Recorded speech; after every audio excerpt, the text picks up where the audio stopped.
बिस्मिल्लाहिर्रहमानिर्रहीम इय्याक नअब्दु व इय्याक नस्तईन। This is the last part of lower GIT lecture. पहली दो वीडियो में हमने काफ़ी ज़्यादा कवर कर लिया। अब इसके अंदर हमने लास्ट में ना एक्यूट अपेंडिसाइटिस के बारे में और अल्वारेडो स्कोर के बारे में मैंने बड़ा ब्रीफली बता दिया। इसका निमोनिक हमने किया, ठीक है, मेंट्रल्स, ठीक है। तो इसकी से आप ना उसको स्कोरिंग लगा लोगे और वो सारे की सारी। अब हमारे पास जो इम्पोर्टेंट है ना वो है जी अपेंडेक्टमी, मतलब जो आपका अपेंडिक्स आ गया है ना इसको रिमूव भी तो करना है ना। तो इसके पास कह रहा है कि हमारे पास दो प्रोसीजर्स के ज़रिए आप अपेंडिक्स को रिमूव कर सकते हैं। जो कन्वेंशनल मेथड है उसे हम कहते हैं ओपन, ठीक है, टाइप, जिसे हम कहते हैं कन्वेंशनल मेथड। जबकि अब जो लेटेस्ट आ गया वो है लेप्रोस्कोपिक टाइप, ठीक है। लेप्रोस्कोपिक हमारे पास टाइप है, एक ओपन होगा, एक हमारे पास लेप्रोस्कोपिक हो गया। दोनों के बारे में थोड़ा थोड़ा इंसिजन के अंदर फ़र्क है और बाकी वो कौन कौन सी लेयर कटती हैं ये अमूमन आपके पास पता होना चाहिए, ठीक है। तो यहाँ पे मैं आपको बता देता हूँ कि जो हमारे पास ओपन होती है ना, ठीक है, अपेंडेक्टमी, उसके अंदर आपने क्या करना होता है। सिंपल सी बात है कि इसके अंदर जो इंसिजन है वो आप कौन कौन सा दे सकते हैं। तीन तरह के आप इंसिजन ओपन या कन्वेंशनल के अंदर, अब सर्जन की मर्ज़ी है वो कौन सा देता है, ठीक है। तो ओपन के अंदर आप तीन तरह के इंसिजन में से कौन कौन सा दे सकते हैं। नंबर 1 पे आपके पास मेरी जान है grid iron incision, GRID, grid iron incision, ठीक है। नंबर 1 पे ये। नंबर 2 वाला जो इंसिजन है वो हमारे पास होता है रदरफोर्ड, ठीक है। इसका एक वो एटॉमिक मॉडल भी था ना इसी केमिस्ट्री के अंदर, तो वहीं से याद किया हुआ कि रदरफोर्ड मोरिसन इंसिजन इसे हम कहते हैं, ठीक है, रदरफोर्ड मोरिसन इंसिजन। और नंबर 3 वाला जो इंसिजन है उसका नाम हो पाता है लोअर मिड लाइन इंसिजन, ठीक है, लोअर मिड लाइन इंसिजन। ये तीन इंसिजन जो है ना वो आपको फिंगर टिप्स में होने चाहिए। जो ग्रिड आयरन है ना सबसे मोस्ट कॉमन ये वाला हमारे पास होता है। कहाँ पे देती हैं, राइट एंगल के ऊपर जो है ना देती हैं, जो एक लाइन ज्वाइन करती है, जो उसका बैली है, सारे जो है ना मेल और फीमेल अपनी बैली बटन के ऊपर हाथ लगाओ, वहाँ से आप एक लाइन ड्रा करो अपने इंटीरियर स्फीरिक इलिप्स स्पाइन की तरफ। तो एक आपके पास लाइन लग जाएगी, बेशक मार्कर से लगा लो। उसके बाद इसको जो है ना वो कह रहा है कि इंटीरियर स्फीरिक इलिप्स स्पाइन से इलिप्स स्पाइन तक। अब इसके दरमियान जो है ना वो एक पॉइंट होता है जिसे हम कहते हैं मैक बर्निंग पॉइंट, ठीक है। वो आप वहाँ पे इंसिजन दे के और उसको सारे के सारे को खोलते हो तो इसे हम कहते हैं ग्रिड आयरन इंसिजन। अगर मैं आपको दिखाऊँ, अगर पिक्चर मुझे मिल जाए ना तो बड़ा मज़ा आ जाए, ठीक है। ग्रिड आयरन इंसिजन ये आ गया मेरे पास, ठीक है। अब इसके अंदर देखो उसने कौन कौन सा इंसिजन दिया हुआ, ये देखो, ये हमारे पास मैक बर्निंग पॉइंट है, ठीक है। तो यहाँ पे जो है ना ये डायग्राम ज़्यादा अच्छी है, ठीक है। तो इधर क्योंकि मैं हाथ रख लूँ क्योंकि ये पिक्चर दिखाना थोड़ा सा गंदा हो जाएगा मेरे, बाद में मसला बनता है यार, ठीक है। अब ये अम्बलाइकस है, अम्बलाइकस से यहाँ एंटीरियर स्पिरिक इलिप्स स्पाइन है, ये, ठीक है। तो इनके दरमियान में ये जो लाइन रहा है इसको हम दो पार्ट्स में डिवाइड करते हैं, मीडियल 2/3 और लेटरल 1/3। इनके दरमियान में जो पॉइंट है यहाँ से यूं करके आप एक इंसिजन लगाते हैं जिसे हम कहते हैं ये मैक बर्निंग पॉइंट, और यहाँ पे आप एक ट्रांसवर्स इंसिजन जो है ना वो लगा देते हैं, ठीक। और यहाँ से सारी चीज़ें खोल के और आप वहाँ से सारी की सारी करती हैं, ठीक है। ये ग्रिड आयरन इंसिजन है। इसके बाद एक और भी वो कहते हैं कि हमारे पास इंसिजन होता है जिसे हम कहते हैं ट्रांसवर्स स्किन जो है ना वो क्रीज इंसिजन, ठीक है। या फिर इसको हम कहते हैं LANZ, लेंस, लेंस या लेंस जो भी आपने पढ़ना है, ठीक है। तो लेंस इंसिजन भी अभी मैं दिखाता हूँ। तो ये होता है मिड क्लेविकुलर, जो क्लेविकल है ना उसकी बिल्कुल मिड के ऊपर आपने आना है, ठीक है। Mid inguinal line 2 centimetre below the umbilicus, umbilicus के बिल्कुल 2 centimetre below umbilicus, mid clavicular line और मिड इनग्वाइनल लाइन के ऊपर आपने, ये इधर देखो, ये हमने ऊपर लगाया था मैक बर्निंग वाला। अब ये देखो ये उसने लेंस लगाया हुआ है, मतलब अम्बलाइकस ये है, इससे 2 सेंटीमीटर हम नीचे गए और ये उसकी क्लेविकल है, क्लेविकल का मिड, ठीक है। और जो हमारे पास कौन सा लिगामेंट, मिड इनग्वाइनल लाइन, तो इनग्वाइनल लिगामेंट का बिल्कुल दरमियान में जो हमारे पास मिड इनग्वाइनल लाइन है यहाँ पे, ठीक है। तो यार यहाँ पे करके, ठीक है। तो ये हमारे पास है ये जो ट्रांसफर इंसिजन है इसे हम कहते हैं जी लेंस, हमारे पास इंसिजन आ गया, ईजी हो गया। अब ये हमारे पास लेंस इंसिजन। फिर हमारे पास है रदरफोर्ड मोरिसन, ये कहता है कि हम lower end of the McBurney point है ना जो हमारा, ठीक है। तो lower end of the McBurney point जो अभी हमने बढ़ाया अम्बलाइकस इंटीरियर स्पिरिक इलिप्स स्पाइन और लेटरल मीडियल 2/3 और लेटरल 1/3 के दरमियान एक पॉइंट था मैक बर्निंग पॉइंट, इसके ऊपर हम जो इंसिजन दिया था वो कौन सा था, ग्रिड आयरन। तो ये मैक बर्निंग पॉइंट वो कह रहा है कि lower to the end of the McBurney point and extend upward and laterally, जहाँ तक वो हमें नीड होती है वो हम करते हैं। इसी पिक्चर में देख लो, मतलब इसने ये क्योंकि ये हमारे पास अपेंडिक्स लेफ्ट साइड पे होती है ना और राइट साइड पे होती है, सॉरी, ठीक है। तो अब क्योंकि यहाँ पे उसने दूसरे पॉइंट में, तो इसकी को अगर लेफ्ट साइड पे बनाऊँ तो वो रदरफोर्ड मॉरिसन कह रहा है कि हमारे पास ये जो मैक बर्निंग पॉइंट यहाँ पे मान रहा है ना, इसी के अगर मैं बिल्कुल नीचे यूं करके एक इंसिजन दूँ, ठीक है, हमने क्या कहा, lower end of the McBurney point के ऊपर, और हमें जहाँ तक ऊपर एक्सटेंशन करती है और लेटरली हमें जहाँ तक नीड होती है वहाँ तक हम करते हैं। तो ये हमारे पास है जी सारी की सारी इंसिजन, ठीक है। अगर बेहतर यही होगा अगर आप कोई वीडियो देख लेना तो फिर ज़्यादा मज़ा आता है, क्योंकि अब यहाँ पे हवाई बातें करना थोड़ा सा मुश्किल होता है, ठीक है। ये रदरफोर्ड आपको मॉरिसन, ये हमारे पास मैक बर्निंग इंसिजन यूं, लेंस और रदरफोर्ड, अब ये 3 इंसिजन आपके पक्के हो गए हैं, ठीक है। नेक्स्ट हमारे पास होता है जी लोअर मिड लाइन, एक इंसिजन होता है जिसके अंदर वो कहता है लार इंसिजन इन दी मिड लाइन, जो है ना वो हम यूज़ करते हैं, ठीक है। तो ये वाला, ये देख रहे हो, ये मिड लाइन इंसिजन है, तो लोअर मिड लाइन में नीचे तक वो दरमियान में जाके नीचे मिड लाइन के अंदर ला के हम इंसिजन दे देते हैं, और जो एरिया में चाहिए वो एक्सपोज कर लेते हैं। तो ये हमारे पास है। कौन कौन सी हैं? सबसे पहले हमने किया gridiron McBurney point पे, लेंस इंसिजन जो कि हमारे पास मिड पॉइंट के पास बिल्कुल mid clavicular line 2 centimetre below जी एम्ब्लाइकस था, ठीक है। फिर हमारे पास हम रदरफोर्ड मॉरिसन, और लास्ट पे हमारे पास एक लोअर मिड लाइन इंसिजन था। अब यहाँ पे हमने जब इंसिजन लगा दिया तो कौन कौन सी लेयर काटनी है, ये एक इंपॉर्टेंट यूक्यू भी है। सबसे पहले आपने क्या किया, स्किन काटी, सबकुटेनियस टिश्यू काटा, सबकुटेनियस टिश्यू काटा। उसके बाद आपने क्या किया, सुपरफिशियल फेशिया ऑफ कैंपर हमारे पास होता है, ठीक है, सुपरफिशियल फेशिया ऑफ कैंपर, ये काटा। फिर हमारे पास डीप फेशिया होता है, लेकिन इसको हम कहते हैं फेशिया स्कारपा। सुपरफिशिया कैंपर है, जबकि जो डीप फेशिया है उसको हम कहते हैं स्कारपा, ठीक है, ये हो गया। फिर हमारे पास एक्सटर्नल ओब्लीक मसल जो है ना वो हम काटते हैं, एक्सटर्नल ओब्लीक मसल, ये इसको हम काट देते हैं। फिर हम क्या करते हैं, इंटरनल ओब्लीक मसल काटते हैं, इंटरनल ओब्लीक मसल ये काट गए। फिर ट्रांसवर्स एब्डोमिनस मसल, अगर आपने एब्डोमेन की एनाटॉमी पढ़ी है तो सारे मसल एक लाइन में ही आ रहे हैं। स्किन, सुपरफिशियल फेशिया, ठीक है, और skin subcutaneous tissue, superficial fascia, फिर डीप फेशिया में सुपरफिशियल में हमारा कैंपर है, डीप में हमारे पास स्कारपा है, external oblique, internal oblique, transverse abdominis ये कट गया। फिर हमारे पास फेशिया ट्रांसवर्स सेलेस आ जाता है, वो हम काटना होता है, ठीक है, फेशिया ट्रांसवर सेलेस वो कट गया। फिर प्री पेरिटोनियल फैट हमने काटना होता है, प्री पेरिटोनियल हमने फैट काटना होता है, और लास्ट पे हमने पैराइटल पेरिटोनियम जो है ना वो काट के हम प्रॉपर जो अपेंडिक्स के ऊपर जो है ना वो जो है ना वो पेरिटोनियम, ठीक है, वो हम काट के उसके बाद पहुंचे। तो ये इस तरह आपने याद रखनी है।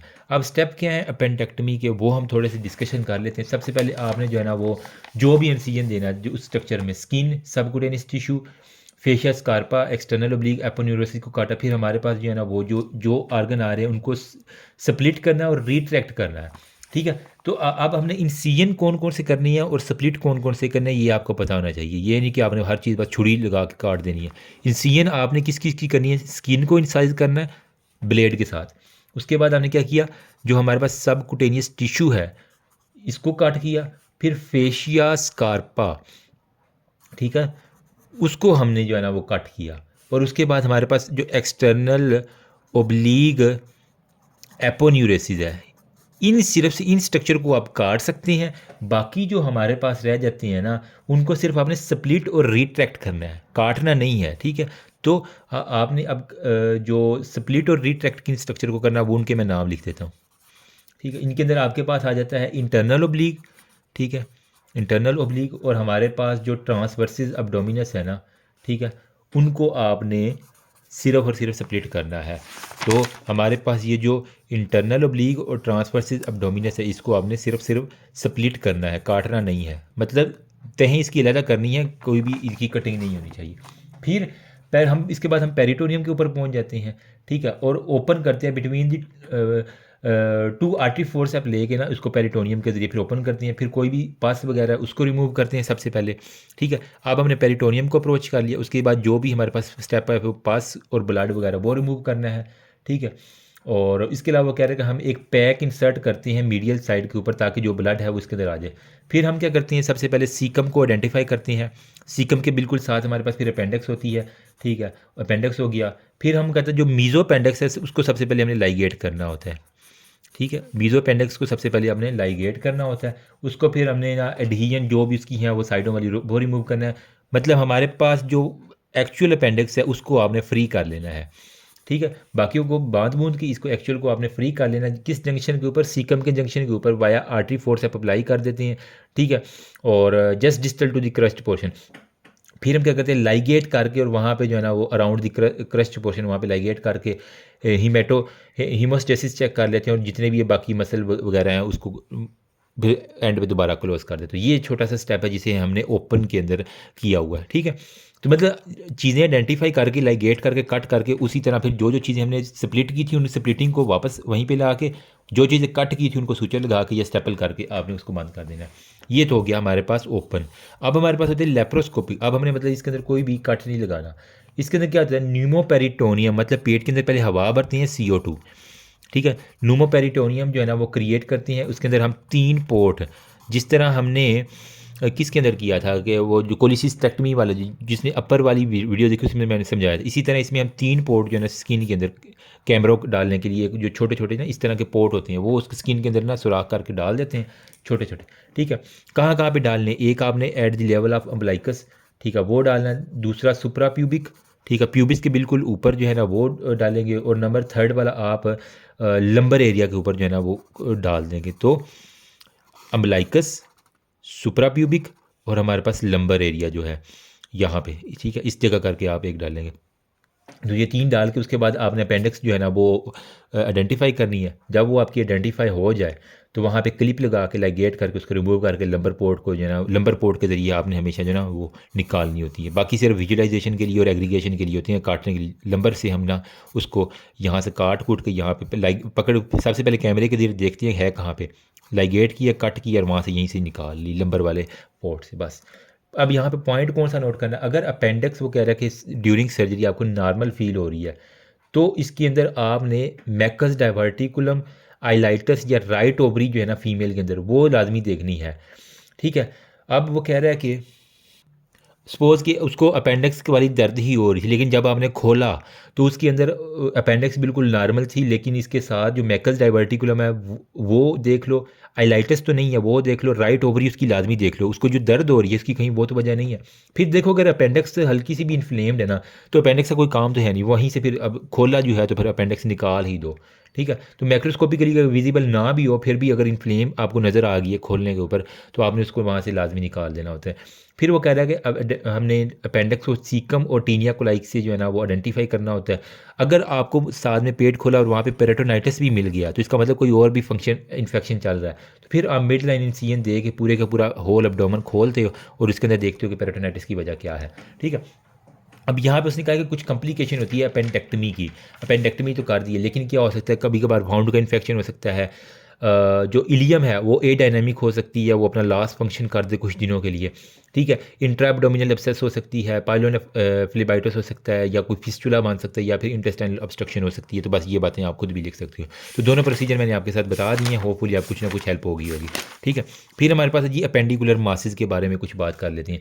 वो कह रहे हैं कि जब जो अपेंडिक्स है वो इन्फ्लेम्ड हो जाए, ठीक है, और लोकलाइज्ड एक मास की फॉर्म में हो जाए, वजह क्या है, एडहीजन जो सराउंडिंग स्ट्रक्चर है उसके साथ एडहीजन बना के एक मास ही बना देती है, इसे हम कहते हैं पेंडिकुलर मास। ठीक है, मतलब यही है कि जो पहले इन्फ्लेम्ड हुई और वो जो सराउंडिंग स्ट्रक्चर था उसके साथ एडहीजन होकर उसने वहाँ पे एक अपना एक मास बना दी, इसे हम पेंडिकुलर मास कहते हैं। तो ये देख रहे हो, इस तरह करके जो है ना वो आपको कोई ना कोई एडहीजन की वजह से जो है ना वो मास मिल सकता है, हो अगर कोई भी इसके अंदर कुछ ऐसी चीज़ आ जाए तो वो आप इसके अंदर बता सकते हो। ठीक है, अब मैनेजमेंट क्या है, अगर आपको मास है तो यहाँ पे वो कह रहा है कि इसको मैनेज करते हैं हम, एक उसने प्रोसीजर लिखा हुआ है OCHNER, ओचनर शीरान रेजिमेन। ये एक साइंटिस्ट एक तो अपने नाम के ऊपर जो रख लेते मुझे बड़ा गुस्सा आता है। ठीक है, ठीक है यार, तुम क्रेडिट लो, लेकिन अब बुक्स के स्टूडेंट की जो है ना ज़िंदगी हराम करो ना। ठीक है, अब यहाँ पे क्या करते हैं, सबसे पहले रिकॉर्ड करना जनरल कंडीशन। ठीक है, पेशेंट की सबसे पहले जनरल कंडीशन, उसको NPO दो मुकम्मल। ठीक है, फिर उसकी जो है ना वो हर 4 घंटे बाद जो है ना उसकी पल्स जो है ना वो चेक करते रहो। फिर रिकॉर्ड करो इसका टेम्परेचर हर 4 घंटे बाद। फिर वो कह रहा है मेंटेन करो fluid chart by giving IV fluid, IV fluid दे के उसका फ्लूइड चार्ट मेंटेन कर लो। फिर आप एंटीबायोटिक्स उसको लाजमी दो ताकि उसको कोई इन्फेक्शन ना हो। फिर मैयर करो साइट ऑफ मास है कहाँ पे मास। जब ये सारी अप्रोच कर लिए 4 4 घंटे के हिसाब से फ्लूइड दे दिया ठीक, उसके बाद आप साइट को देखो कौन सी साइट के ऊपर मास आपको फील हो रहा है। कंट्रास्ट सीटी स्कैन जो है ना वो कर लो, और वो कह रहा है कि हमारे पास जो है ना वो क्लिनिकली इम्प्रूवमेंट हो जाती है एंटीबायोटिक्स देने से 24 से 48 घंटे के बाद। उसके बाद ओरल फीड, और वो कह रहा है कि एंटीबायोटिक्स जो है ना वो स्टार्ट करवा दो। और इसके अलावा फिर अपेंडेक्टमी जो है ना वो उन्हें कहते हैं कि 6 से 8 हफ्ते के बाद जो है ना आके अपेंडेक्टमी अपनी करवा ले तो ज़्यादा अच्छा होगा। तो ये हमारे पास ये एक प्रोसीजर बस ये पेंडिकुलर मास के बारे में। अब है जी हमारे पास एनल कैनाल जिसके अंदर पाइलोनाइडल साइनस आ जाता है और बहुत सारी बातें। ये हमने जनरल सर्जरी में ही पढ़ा था। अमूमन जो जीप ड्राइवर होते हैं ना, ठीक है, उनके अंदर हमारे पास होता है नेटल क्लफ्ट, जो उनकी बटक्स है वहाँ पे हमारे पास जो नेटल क्लफ्ट है ना, ठीक है, वहाँ पे कह रहा है कि एपिथेलियल एक ट्रैक जो है ना सिचुएटेड होता है in the skin of the natal cleft, जो कि short distance behind the anus containing hair. ठीक है, मतलब उनको बार बार पसीना आता है और वहाँ से शेडिंग हो जाती है, और वो जो उसके स्वेट ग्लैंड हैं, ठीक है, बटक्स के, वहाँ पे जो है ना वो बाल जाके ऑब्स्ट्रक्ट कर जाते हैं और वहाँ पे एक हमारे पास साइनस सा बना देते हैं। फिस्टुला क्या होता है, दोनों तरफ अगर ट्रैक ओपन हो तो फिस्टुला। साइनस क्या है, अगर एक तरफ ओपन है अगले से बंद है, ठीक है, यहीं से एक ट्रैक बनेगा जो आगे से बंद होगा, ठीक है, जिससे हम कहेंगे वो ये साइनस बन चुका है। ठीक है, अब क्लिनिकल फीचर क्या है, ये ओपनिंग इन दी स्किन होती है अराउंड दी एनल वर्ज, ठीक है, ओवर द कॉक्सिक्स के ऊपर जो है ना यहाँ पे करके आपको एक एनल वर्ज के ऊपर मिल जाती है। हिस्ट्री क्या है, पस डिस्चार्ज होगी, रिकरेंट एब्सेस फॉर्मेशन होगी, ठीक है, और जो हेयरी मैन है उनके अंदर ज़्यादा कॉमन होती है। जीप ड्राइवर का आता है सिनेरियो, या फिर हाँ बस ठीक है। फिर वो कह रहा है कि हमारे पास ये जो ना नाइयों के जो बार्बर शॉप वाले उनके अंदर बीचे थे, लेकिन यहाँ पे हम लोअर जीआईटी कर रहे थे, हम सिर्फ वही बता रहेंगे। डायग्नोसिस क्या है, कोई भी क्लिनिकल इन्वेस्टिगेशन हिस्ट्री हमें नीड होती है। कंट्रास्ट स्टडी आप कर लोगे कि ये ट्रैक का साइनस का कहाँ तक जा रहा है, तो वो जहाँ तक जा रहा है वहाँ से फिर आप उसकी ट्रीटमेंट करोगे। अगर तो माइनर सिम्टम्स है ना, तो आप क्या करते हो, सिंपल ये ट्रैक को जो है ना वो क्लीन करते हो, ठीक है, उससे कहते हैं रेगुलर अपने जो है ना वो बटक्स जो है ना वो between the around the anal area, वहाँ पे बाल साफ़ करता रहे, ठीक है। तो स्ट्रिक्ट हाइजीन जो है ना वो सफाई निस्फ ईमान है, ठीक है। तो स्ट्रिक्ट हाइजीन जो है ना वो उसको अप्रोच करे तो आपके ठीक हो जाएंगे, ठीक है। जो एब्सेस है वहाँ पे उसको ड्रेन कर दो, ठीक है, और वरना उसको क्यूरेट आँच के ज़रिए जो है ना वो जला के इसके जो ग्रेनुलेशन टिश्यू है वहाँ पे वो बन जाते हैं, ठीक है, उससे वो उसे रिमूव कर दो। बाकी क्रोनिक डिजीज़ है तो फिर इसके अंदर हमने पूरे ट्रैक को एक्सरसाइज करना होता है और प्राइमरी क्लोजर करनी होती है वाउंड की, ठीक है। लार्ज वाउंड जो है ना वो उनको हम थोड़े दिनों तक जो है ना वो ओपन रखते हैं, उसको कंप्लीट रेस्ट देके, अगर यहाँ पे हमें लार्ज अमाउंट हो जाए ना तो उसको ओपन रख के उसको कहते हैं कि इसको सेकेंडरी हीलिंग होने देनी चाहिए, ठीक। उसके बाद हम इसको क्लोज करते हैं मिड लाइन के ऊपर, तो हमारे पास फिर क्या होता है, जेड प्लास्टी हम कर सकते हैं। सिंपल सी बात है, ऑलरेडी हमने इसको जनरल में डिस्कस, कैरेडेकिस प्रोसीजर होती है उस वो हम कर सकती हैं, या हमारे पास बेस्कॉम जो है ना वो टेक्निक होती है, या फिर हमारे पास रोम्बॉइड जो है ना वो फ्लैप हम उसके ऊपर लगा देते हैं, तो हमारे पास ये जी पाइलोनाइडल साइनस हो गया। तो जिनको अभी तक नहीं समझ आई ना, तो ये देखो पाइलोनाइडल साइनस है, मिड लाइन पिट है, इस यहाँ पे करके जो है ना वो उसके जो है ना पाइलोनाइडल एब्सेस सी बन गई है। इसको हम क्या करेंगे, सी ज़्यादा नहीं यार दिखानी। मैंने जनरल सर्जरी में ये पिक्चर लगाई थी, उन्होंने फ़ौरन से ना यूट्यूब ने रिमूव कर दिया वो थंबनेल पूरे का पूरा। तो इस वजह से आजकल मैं बड़ा डरा हुआ हूँ कि यार ये बनाना, बाकी दुआ करें इंशाल्लाह। अच्छा, अब यहाँ पे है जी एनल फिशर के बारे में थोड़ी सी बात करते हैं। फिशर क्या है, यूँ कह लें कि चीरे लग जाना एनल कैनाल के ऊपर। अब चीरे क्या है, कोई भी ट्रोमा है, ठीक है, यूँ कह लें कि लॉन्गिट्यूडल स्प्लिट हो गया in the lining of the distal anal canal. ये जो डिस्टल एनल कैनाल है ना, इसके ऊपर कह रहा है कि लॉन्गिट्यूडल हमारे पास स्प्लिट हो गया, चीरा लग गया है, ठीक है, जो कि स्टार्ट हो रहा है एनल वर्ज से, और वो हमारे पास पीछे डेंटेड लाइन तक जो है ना वो जा रहा है पोस्टीरियर लिमिटर में, ठीक है। मोस्टली जो है ना वो वेजाइनल डिलीवरी जो है ना जो होती है उसके अंदर हमारे पास जो है ना वो एंटीरियर एनल फिशर बनते हैं। तो वेजाइनल डिलीवरी के अंदर एंटीरियर एनल फिशर बनते हैं, या वो फीमेल जो है ना वो एनल सेक्स की बहुत शौकीन होती हैं, उनके अंदर देखा गया कि वो बार बार रेपिटेड ट्रोमा की वजह से एनल फिशर बहुत ज़्यादा बनी है। मैं आपको एक डायग्राम दिखाता हूँ। तो ये देख रहे हैं छोटे छोटे ब्लीडिंग स्पॉट्स जो है ना वो एनल के एंड के ऊपर जो है ना वो बाना जो कि ऊपर तक डेंटेड लाइन तक जो है ना वो जा रहे हैं, ये देख रहे हैं कट से लगे हुए हैं। तो ये वही है कि जो हार्ट सेक्सुअल एक्टिविटीज़ के अंदर इन्वॉल्व होती है उनके अंदर सबसे ज़्यादा वो उनको हर वक्त फिर पेन सी होती रहती है। जब वो डेफिकेशन करती है तो उसके बाद भी उनको पेन की सिम्टम्स आ रही है तो फिर डॉक्टर के पास आती है। जो हिस्ट्री बड़ी इंपॉर्टेंट है कि आपको सारी चीज़ें जो है ना वो दिमाग में रखनी चाहिए, कोई इसमें शर्माने वाली बात नहीं, आपको पता होना चाहिए, वरना फिर आप कोई और ट्रीटमेंट करते रहेंगे। अच्छा, अब इसके अलावा और क्या काज हैं क्यों वहाँ पे चीरे लग सकते हैं? अगर किसी को सवेयर कॉन्स्टिपेशन है, जो मेरी वीडियो से अगर आपको कॉन्स्टिपेशन है तो ये भी एक बीमारी है, ठीक है। कोशिश करें हाई फाइबर डाइट लें और अपने आप को फ्लूइड से ओवर हाइड्रेट रखें, पानी ज़्यादा पिए, ठीक है। और सब्जियां ज़्यादा खाएं, ग्रीनी वेजिटेबल ज़्यादा खाएं, लीफ पत्तों वाली जिनके अंदर फाइबर ज़्यादा है वो खाएं, ठीक है। कॉन्स्टिपेशन मोस्ट कॉमन काज है, जब वो स्टूल हार्ड होता है तो जब वो गुजरता है तो वो एक तरह से पत्थर की तरह चीरा लगा देता है वहाँ पे। या फिर अगर किसी को परसिस्टेंट डायरिया, बार बार जो है ना वो डायरिया, तो वो बार बार यहाँ से ओवरफ्लो की वजह से जो है ना वो होता है। या किसी को इन्फ्लामेटरी बाउल डिजीज़ है, ठीक है, जिसके अंदर ब्लडी डायरिया हमने देखा था, या रिड्यूस ब्लड सप्लाई, यहाँ पे कोई नेक्रोसिस हो गया, ब्लड सप्लाई नहीं ठीक जा रही तो वहाँ पे एनल फिशर वो हीलिंग नहीं हो पा रही। तो क्लिनिकल फीचर के severe pain in the anus during defecation होगी, मैंने बता दिया, हार्ड स्टूल की वजह से। और वो कह रहा है कि वो जो है ना this pain lead to holding जिस फीसिस होगा, वो पेन की वजह से फिर वो वॉशरूम ही नहीं जाता कि मुझे फिर दोबारा दर्द शुरू हो जाएगी, ठीक है। इसकी वजह से वो फिर मज़ीद कॉन्स्टिपेशन, मज़ीद पेन, मज़ीद स्फिंक्टर का स्पाज्म और मज़ीद उसकी ब्लड सप्लाई रिड्यूस हो जाती है, ठीक है। और वो फिर कहता है कि सम टाइम फ्रेश ब्लड जो है ना वो भी देखा गया है, इतना बड़ा एनल फिशर हो जाता है, ठीक है। तो डायग्नोस क्या करना है, सिंपली आपने नेक डाई से देख लो, ठीक है। उसे उस फीमेल को कहो कि उल्टी होकर लेट जाए और उसको जो है ना वो एनल फीचर अच्छे से चेक कर लो, ठीक। अगर उसने वजाइनल डिलीवरी कराई है तो वो एंटीरियर एनल फीचर होगा, वरना उसके पोस्टीरियर एनल फीचर होगा। तो भाई ये वजाइनल डिलीवरी के लिए हमारे पास हमेशा एंटीरियर एनल फीचर जो है ना वो हमारे पास आते हैं, ठीक है। ट्रीटमेंट क्या है, कंजर्वेटिव ट्रीटमेंट है। इसके अंदर क्या होता है, हाई फाइबर डाइट दो, स्टूल सॉफ्टनर दे दो, ठीक है। सिट्स बात होते हैं, मतलब हम ना टप के अंदर क्या करते हैं, पायोडीन डाल के उसे कहते हैं यहाँ पे गर्म पानी, हल्का सा नीम गर्म पानी करके यहाँ पे बैठा रहे अपनी बटक्स के लेके, तो वहाँ से पायोडीन जो है काफ़ी हीलिंग करवाती है वहाँ पे, तो ये हम सिट्स बात कहते हैं। वरना फिर साथ में आप क्या करते हैं, जो उसके स्मूथ मसल एक जेल मिलती है जिसे हम कहते हैं ग्लिसराइल, ठीक है, ट्राई नाइट्रेट, ठीक है, ये आप इसके अंदर जेल देते हैं जो कि रिलैक्स करती है स्फिंक्टर को, ठीक है। इसके अलावा हमारे पास कुछ ऑइंटमेंट्स होती हैं, आई थिंक क्या नाम है क्रीम का, हडेंसा शायद नाम क्रीम है, जो रिकमेंड करती है पेशेंट को। डिल टीजैम 2% इसके अंदर ऑइंटमेंट होती है, जो कि हमने 8 हफ्ते के लिए स्फिंक्टर की रिलैक्सेशन। या फिर हम क्या करते हैं, ओवर वो क्योंकि तंग हो रहे होते हैं स्फिंक्टर, तो हम बॉटुलिनम टॉक्सिन दे देते हैं, ठीक है।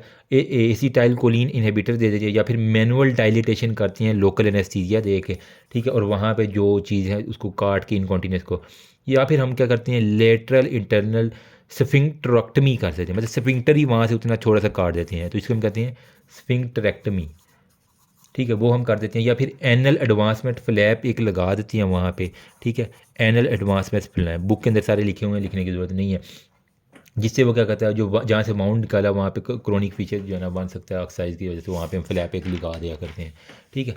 नेक्स्ट हमारे पास है जी हेमराइड्स। हेमराइड्स भी यही है कि हमारे पास यूँ कह लें कि सिंपल वर्ड में जो सब म्यूकोजल टिश्यू है ना एनएस के, ठीक है, ये है ना, इसकी जो सब म्यूकोजल टिश्यू है वहाँ पे आपके पास आर्टरीज हैं और वेन्यूल्स हैं, राइट। अब वो कह रहा है कि ये ना एनल रेस्ट के दौरान ये कंप्लीट क्लोजर करवा दे, लेकिन जब ये इनग्रोज होती है during chronic passage of the heart stool, जिनको कॉन्स्टिपेशन है हार्ट स्टूल है, तो हार्ट स्टूल जब बार बार यहाँ से पैसेज करेंगे, तो वो कह रहा है कि किसी भी टाइम वो प्रोलैप्स होके उसकी एनल कैनाल से बाहर आएंगे और उसकी एनल कैनाल से फ्रेश ब्लड आएगा, ठीक है। तो जिस तरह ताज़ा ताज़ा खून निकल जाए ना, वैसा खून जो है ना उसके स्टूल के साथ लगा होगा, ये इसकी टिपिकल निशानी है। अब इसकी हेमराइड्स की दो टाइप्स होती हैं, या वो हो सकता है इंटरनल हेमराइड्स, या फिर वो हो सकता है एक्सटर्नल हेमराइड्स, ठीक है। इंटरनल में क्या होता है, ये जो डेंटेट लाइन है अगर उससे अबव हो, ठीक है, एनल के अंदर एक डेंटेट लाइन होती है, सपोज करें ये डेंटेट है, अभी दिखाता हूँ मैं, तो इससे अगर ऊपर ऊपर ये सारा मसला चल रहा है तो ये हमारे पास है इंटरनल हेमराइड। ये आम आँख से नज़र नहीं आएगा, आपको प्रॉपर इसके लिए जो है ना वो करनी पड़ती है, ठीक है। डिस्ट्रीब्यूशन इसकी क्या होता है, सुपीरियर हेमराइडल वेन मोस्टली इसके अंदर इन्वॉल्व होती हैं, और ये अरेंज इन 3 ग्रुप्स, ये 3 ग्रुप्स में होती हैं, 3, 7 और 11 ओ क्लॉक। अगर मैं घड़ी बनाऊँ ना तो इंटरनल हेमरेज में 3 यहाँ पे बचते हैं, 7 यहाँ पे बचते हैं, 11 आलमोस्ट यहाँ पे बचते हैं। तो इस एरिया के ऊपर, इस एरिया के ऊपर और इस एरिया के ऊपर, और आम आँख से नज़र नहीं आ रहा, लेकिन जब आप दूसरी तरह देखते तो आपको नज़र आती हैं, तो ये इसका मतलब ये इंटरनल हेमराइड्स हैं, ठीक है। एक्सटर्नल क्या है, जो कि हमारे पास अगर डेंटेल लाइन के बिलो अगर वो ये सारा काम हो रहा है, उल्ट काम हो रहा है, ठीक है, जो और इसके अंदर क्या था, हमारे पास सुपीरियर हेमराइडल वेसल इन्वॉल्व थी, इसके अंदर इन्फीरियर हेमराइडल वेसल जो है ना वो एक्सटर्नल के अंदर इन्वॉल्व होती हैं, ठीक है। और ये नेक्ड आई से नज़र आ जाता है, ठीक है। और साथ में इसके प्यूडेंटल वेन्स भी हमारे पास आती हैं और अमूमन ये ज़्यादा पेनफुल होता है, ठीक है। अब इसके अंदर कुछ डिग्रीज़ है, ठीक है। डिग्रीज़ कौन कौन सी हैं हमारे पास, एक है फर्स्ट डिग्री हेमराइड, एक हमारे पास होता है जी सेकंड डिग्री हेमराइड, एक हमारे पास होता है थर्ड डिग्री हेमराइड और एक हमारे पास होता है fourth degree haemorrhoid. First degree haemorrhoid में जो है ना वो सिर्फ और सिर्फ हमारे पास ब्लीड आती है, प्रोलैप्स कोई नहीं आता, बाहर कुछ भी चीज़ नज़र नहीं आती। सेकंड डिग्री में क्या आता है, वो जो एक गुच्छा सा है हेमराइड्स का, ठीक है। जो हमारे पास मैंने कहा ना कि हेमराइडल वेन है, उनका जो गुच्छा है वो प्रोलैप्स तो कर जाता है, लेकिन जो ही स्टूल आपने कर लिया उसके फ़ौरन बाद वो वापस चला जाता है। तो हमारे पास कह लें कि प्रोलैप्स बट रिड्यूस स्पॉन्टेनियस वापस चला जाता है, ठीक है। ग्रेड 3 में क्या है, प्रोलैप्स तो हो गया है, ठीक है। अब वो दोबारा वापस नहीं गया तो वो बंदा क्या करता है, उंगली से जो है ना वो अपने रेक्टम के अंदर डाल डाल के हेनस किनारे से डाल के उसको वापस भेज देता है, ठीक है। तो इसको मैनुअली रिड्यूस अगर करना पड़े वो सारे के सारे गुच्छे को, तो वो ग्रेड 3 है। अब ग्रेड 4 में क्या है, प्रोलैप्स हुआ और वो उंगली से भी कर रहा है लेकिन वो वापस नहीं जा पा रहा, वो दोबारा गुड़ुक करके वापस आ जाते गुड़ुक करके, तो इरिड्यूसेबल अगर हमारे पास होगा तो वो ग्रेड 4 के अंदर हमारे पास आ जाता है, ठीक है। अब मैं आपको दिखा देता हूँ इसके अंदर, वो बेसिकली वही है कि हमारे पास फ्रेश ब्लड जो है ना वो आपको मिल जाता है। तो अगर आपसे पूछे कोई एग्जामिनर डिग्रीज बेटा बताओ हेमराइड्स की, तो मैं आपको दिखा देता हूँ, ठीक है। ये देखो, ये है जी ग्रेड 1 डिग्री 1 जो है, जिसके अंदर सिर्फ यहीं पे रहता है, हल्का सा ब्लड आता है और ख़त्म। ग्रेड 2 में प्रोलैप्स बाहर हुआ, फिर वापस वो वैसल चली गई। ग्रेड 3 में वो यहाँ पे लटक गई हैं, अब बंदा क्या करेगा, उंगली से जो है ना इसको वापस करेगा तो वापस चली जाएंगे। ग्रेड 4 में अब ये वापस आ गई हैं, जो मर्जी कर लो इसने वापस नहीं जाना, यहाँ से नीचे अगर गिर गई हैं, प्रोलैप्स कर गई हैं, तो ये वापस किसी सूरत नहीं जा रही। तो ये हमारे पास कुछ ग्रेड्स हैं, बस इतना ही मैं दिखाऊंगा, फिर ज़्यादा जो है ना वो मसला बन जाएगा। तो इसके अंदर हमारे पास ये हो जाता है, ठीक है। अब अपने क्लिनिकल फीचर क्या है, बंदा किस तरह आएगा, फ्रेश ताज़ा ताज़ा खून जो है जब वो डेफिकेट करता है, ड्यूरिंग डेफिकेशन हार्ड स्टूल की वजह से उसकी एक तो कॉन्स्टिपेशन की हिस्ट्री होगी तो वो उसका स्टूल में आना शुरू होगा। पेन होगा, जो ज़्यादातर पेन किस में होती है, एक्सटर्नल हेमराइड में, क्योंकि इसका आउटर इन्वायरमेंट से ज़्यादा ताल्लुक होता है, ठीक है। इंटरनल वाले ज़्यादा पेनफुल नहीं होते, इसमें सिर्फ ब्लड आता है वो चलता रहता है। एक्सटर्नल वाले में शदीद किस्म की दर्द होती है, ठीक है, क्योंकि वहाँ पर नर्व फाइबर जो है ना वो एनल कैनाल के ऊपर बहुत ज़्यादा वहाँ पे। फिर प्रोलैप्स डिपेंड करता है डिग्री के ऊपर, म्यूकस डिस्चार्ज भी हो सकता है। अगर ये क्रोनिक ब्लड लॉस है तो इसकी बार बार खून निकल रहा है तो बंदा एनीमिया का शिकार भी हो जाया करता है। तो डायग्नोसिस क्या करेंगे, अगर हमारे पास थर्ड और फोर्थ डिग्री का हेमराइड्स है ना, ठीक है, तो इसको हम किसी भी बगैर एग्जामिनेशन के जो है ना वो आप बाहर से देख के बता सकते हो इसको थर्ड या फोर्थ डिग्री है, ठीक है। साथ में वो कह रहे हैं कि आप क्या करोगे, DRE कर लो, ठीक है। साथ में आप प्रोटोस्कोपी जो है ना वो कर लोगे तो आपको अच्छा मिल जाएगा। अब आपके पास पता चल गया हेमराइड, ट्रीटमेंट क्या करनी है ये आपने डायग्नोस कर लिया कौन सी डिग्री है। DRE आप तो करेंगे डिजिटल रेक्टल एग्जामिनेशन, फिंगर के जरिए आप जो है ना वो जेल लगा के लिग्नो के थोड़ी देर वेट करती हैं ताकि वो सुन हो जाए, उसके बाद आप उसके जो है ना फिंगर डालते हो।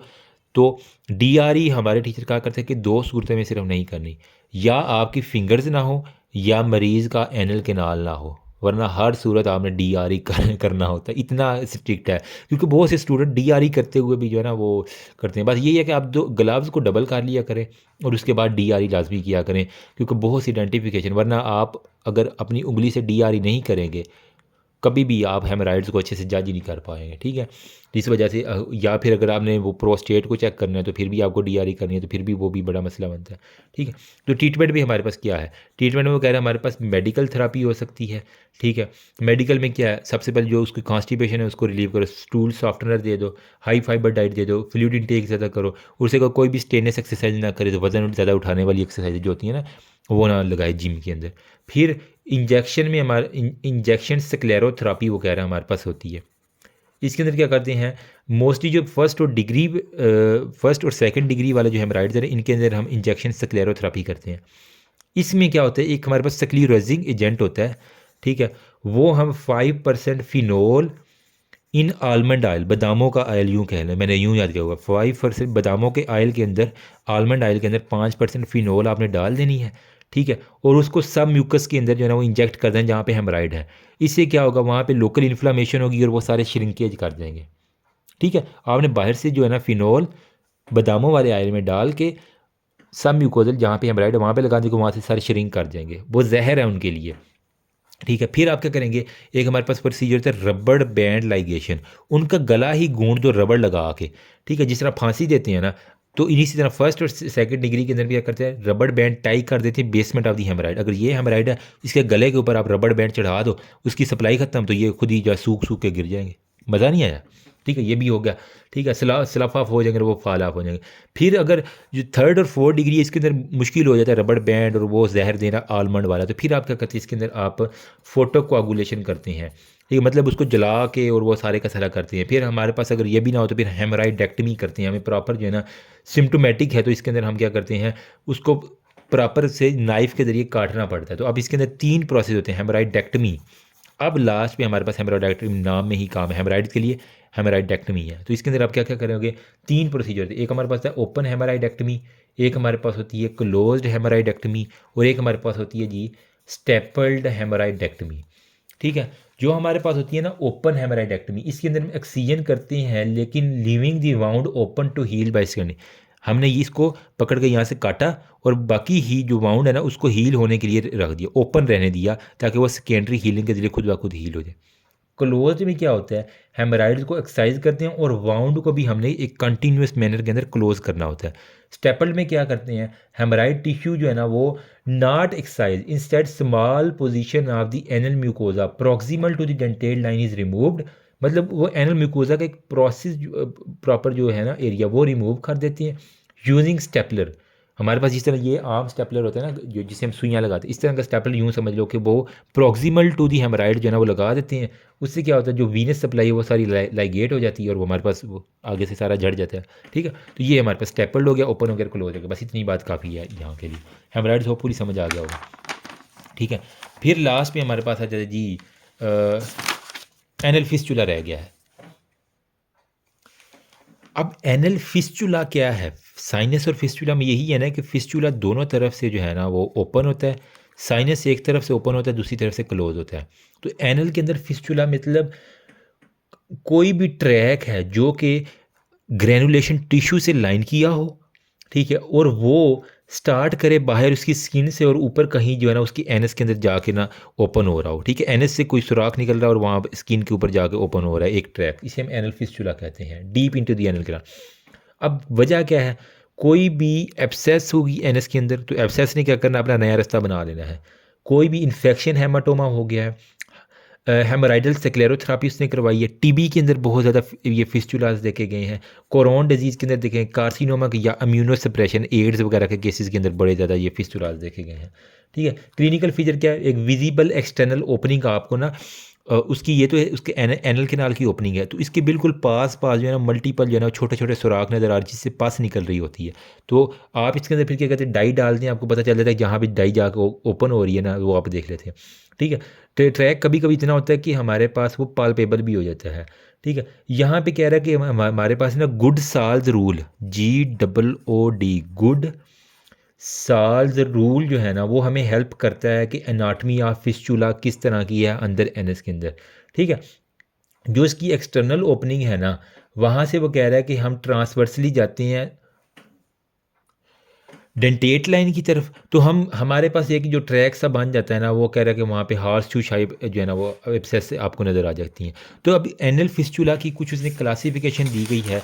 ठीक है, वो यहाँ पे मैं लिख देता हूँ कि एनल जो फिस्चुला है ना इसकी वो कह रहा है कि इंट्रा सफिंक्टेरिक फिस्चुला हो सकते हैं, सफिंक्टर के अंदर हो सकते हैं।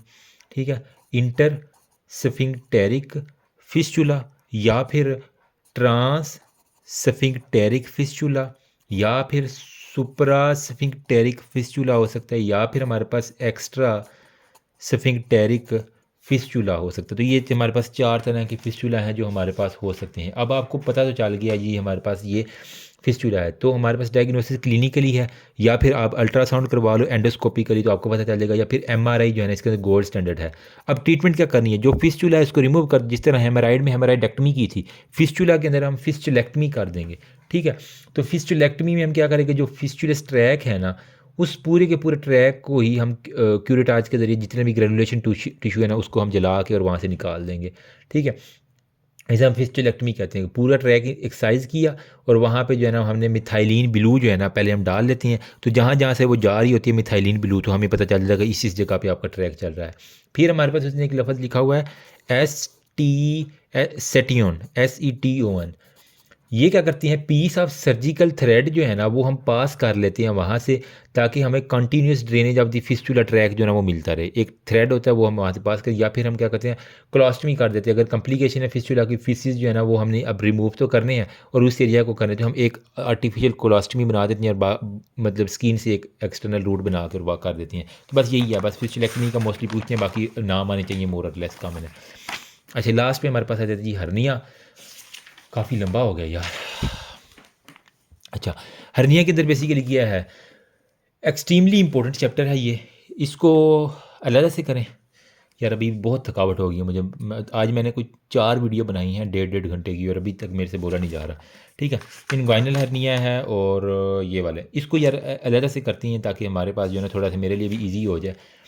हर्नियोटमी क्या होता है, हर्नियोरेफी क्या होता है, फेमरल हर्निया, पैराम्बलाइकल है, और ये सारी की सारी नेक्स्ट वीडियो में आ जाओ। पास इसको हर्निया का अलग से एक चैप्टर बनाते हैं ताकि हमारा ईजी हो जाए। Thank you.